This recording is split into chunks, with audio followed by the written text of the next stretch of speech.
Shalom Aleichem Bapak Ibu Saudara-saudari yang dikasihi di dalam Tuhan. Kita bersyukur karena diberi kesempatan untuk berjumpa dalam pembelajaran firman Tuhan. Kita berdoa. Bapa, di dalam nama Tuhan Yesus, terima kasih untuk waktu ini. Kami akan belajar firman-Mu. Roh Kudus, tolong kami supaya kami bisa memahaminya. Terima kasih Bapa, dalam nama Tuhan Yesus. Haleluya. Amin. Bapak Ibu Saudara-saudari yang dikasih dalam Tuhan, hari ini Sabtu 29 Agustus 2020, kita akan belajar dari 2 Korintus pasal yang ke-5 ayat 1 sampai dengan yang ke-5. 2 Korintus pasal yang ke-5 ayat 1 sampai dengan yang ke-5. Judulnya adalah Seri Penderitaan bagian yang kedua. Seri penderitaan bagian yang kedua, yaitu Allah mempersiapkan. Allah mempersiapkan. Bapak Ibu Saudara-saudari yang dikasihi dalam Tuhan, ayat-ayat ini masih berbicara mengenai penderitaan dan bagaimana kita bisa bertahan untuk menghadapinya. Mari kita membaca ayat yang kelima.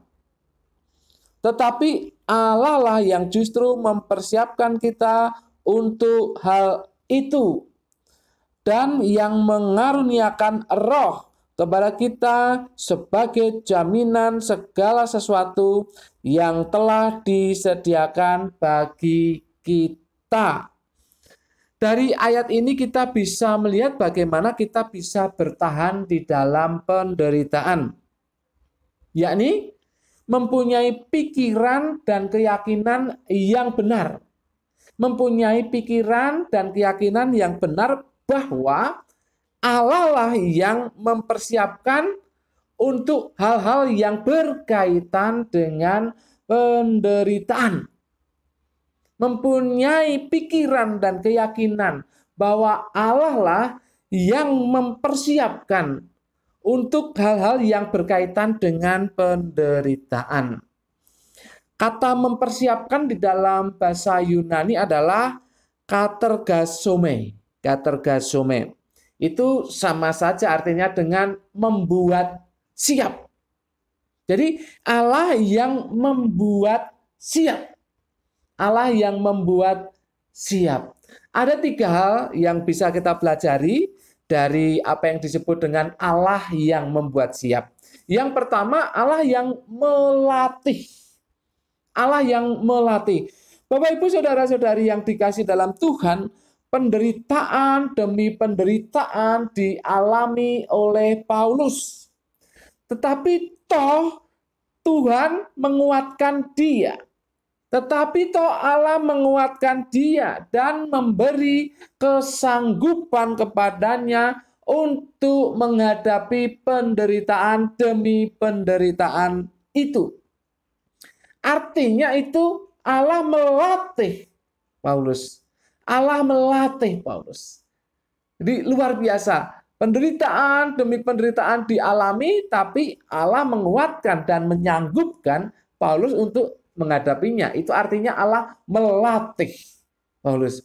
Yang kedua, Allah memberikan kerinduan kepada Paulus untuk menikmati hal-hal rohani. Konteksnya di ayat-ayat ini adalah rindu lepas dari tubuh jasmani ini. Rindu lepas dari tubuh jasmani ini.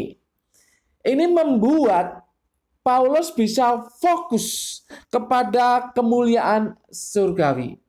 Dengan adanya kerinduan itu, Paulus bisa fokus dengan kemuliaan surgawi. Istilah yang dipakai di sini adalah kemah. Tubuh ini adalah kemah. Yang namanya kemah itu bisa dibongkar. Bisa dibongkar. Ya. Ini konteksnya demikian. Kemah itu berarti bisa dibongkar. Paulus menyadari bahwa tubuhnya dan juga tubuh orang percaya dan manusia ini adalah kemah yang kapan saja bisa dibongkar.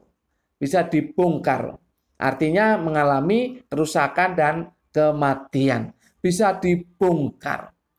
Nah, ketika Paulus berada di kemah itu, dia merasa bahwa dia harus merindukan sesuatu yang lebih daripada itu, yaitu kemah surgawi, yaitu tempat kediaman di surga. Jadi dia nyatakan itu, walaupun kemahnya, yaitu tubuhnya dibongkar, mengalami kerusakan dan kematian, tapi dia yakin bahwa Allah sudah menyediakan kemah, tempat tinggal surgawi. Jadi Allah yang memberikan kerinduan untuk Paulus menikmati kemah surgawi itu. Ini membuat Paulus fokus kepada kemuliaan surgawi. Yang ketiga, Allah menjamin upah. Allah menjamin upah. Di ayat yang kita baca tadi dikatakan bahwa dan yang mengaruniakan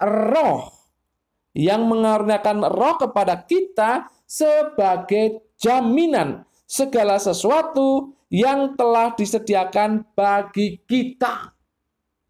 Roh yang dikaruniakan kepada setiap orang percaya itu tanda, jaminan bahwa orang percaya akan menikmati upah yang sudah Tuhan sediakan di surga. Roh itu jaminan. Jadi ketika dilihat ada orang yang meninggal, oh ada Roh Kudusnya, maka dia adalah milik Allah dan siap untuk diberi upahnya, yaitu kemuliaan surgawi. Tapi kalau tidak ada rohnya, maka tidak akan menerima upah. Tidak akan menerima kemuliaan surgawi karena tidak ada rohnya, tidak ada jaminannya. Tapi menarik di sini bahwa Allah sendiri yang memberikan Roh Kudus itu kepada Paulus dan orang percaya pada umumnya. Ini menunjukkan, menjelaskan kepada kita bagaimana Allah mempersiapkan Paulus dan kita orang percaya. Sekalipun situasinya tidak mengenakan, sekalipun penderitaan harus dialami, tetapi Paulus yakin dengan roh yang dikaruniakan kepadanya dan kepada orang percaya pada umumnya, itu jaminan akan memperoleh upah, yaitu kemuliaan surgawi. Allah mempersiapkan dengan memberikan rohnya kepada setiap orang percaya. Bapak, Ibu, saudara-saudari yang dikasih dalam Tuhan, tidak sedikit orang Kristen yang mengeluh, bahkan menyalahkan Tuhan ketika mengalami penderitaan. Menyalahkan Tuhan, kenapa dibiarkan menderita? Kenapa Tuhan tidak angkat penderitaan itu? Menyalahkan Tuhan. Bapak, Ibu, saudara-saudari yang dikasih dalam Tuhan, saat ini ketika Anda masih menyalahkan Tuhan kalau mengalami penderitaan, maka saya ingatkan, lebih baik berpikir dan berkeyakinan bahwa Allah mempersiapkan untuk hal-hal yang berkaitan dengan penderitaan yang Anda alami. Berpikir dan berkeyakinan bahwa Allah sendiri yang mempersiapkan untuk hal-hal yang berkaitan dengan penderitaan yang kita alami. Artinya bahwa Allah sendiri yang melatih Bapak, Ibu, saudara-saudari, dan saya untuk mengalami penderitaan itu. Allah yang melatih. Toh kita kuat. Kita dikuatkan, disanggupkan untuk menghadapi penderitaan. Itu karena Allah melatih Anda dan saya. Allah juga memberikan kerinduan kepada kita untuk tinggal bersama Dia di surga. Itu kerinduan. Dan membuat kita bisa fokus kepada perkara-perkara rohani, kepada perkara-perkara surgawi, walaupun dalam keadaan menderita. Dan Allah yang menjamin bahwa kita akan memperoleh upah surgawi, kemuliaan surgawi. Bapak, Ibu, Anda akan memperoleh upah surgawi. Ingat itu. Percaya dan yakin itu. Bahwa Anda akan memperoleh upah surgawi. Karena di dalam diri Anda ada Roh Kudus yang menjadi jaminan. Bapak, Ibu, Saudara-saudari yang dikasih dalam Tuhan, mari kita bersyukur karena Allah sudah melatih kita.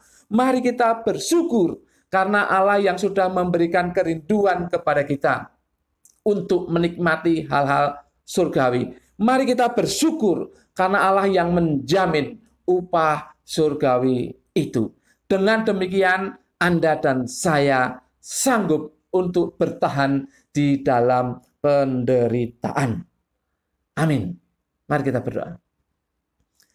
Bapa, di dalam nama Tuhan Yesus, terima kasih untuk firman-Mu. Allah yang menjamin bagi kami untuk hal-hal yang berkaitan dengan penderitaan itu, menjamin kehidupan yang kekal, menjamin kemuliaan surgawi. Allah yang melatih kami sehingga kami bertahan untuk mengalami penderitaan. Allah yang memberikan kerinduan kepada kami sehingga kami bisa fokus kepada hal-hal surgawi. Terima kasih untuk firman-Mu. Roh Kudus, tolong kami untuk bisa merenungkan dan melakukannya. Dalam nama Tuhan Yesus, kami berdoa dan mengucap syukur.